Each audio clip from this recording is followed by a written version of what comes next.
And for more on this, we're joined by Simon Marks in Washington, D.C. Simon, thanks very much for your time. Now, it seems that this follows the deadliest killing in US history, but tell us more about how this started on the lower house and perhaps when will it end?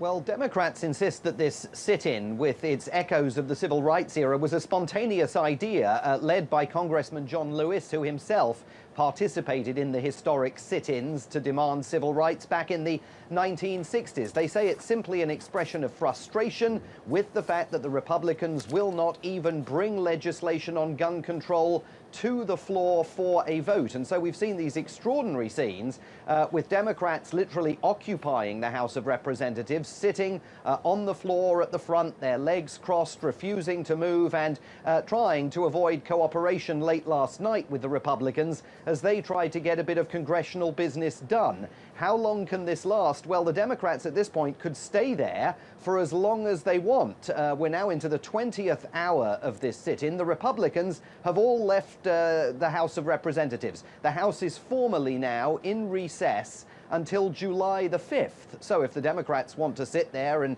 continue to draw attention to this cause, they could theoretically do so for several more days before any Republicans would even wander into the chamber and try and return to the process of getting some business done.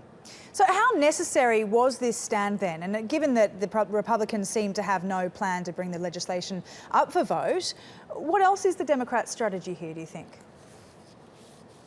Well, look, I mean, I think that the Democrats have always known that even if the legislation came to a vote, it would be defeated because the Republicans are in the majority in the House of Representatives and they are virtually all opposed to tightening gun control, despite the horrors of the Orlando nightclub massacre. What the Democrats are trying to do here is draw attention to the fact that it's constantly impossible to advance the gun control agenda because of the intransigence of Republicans.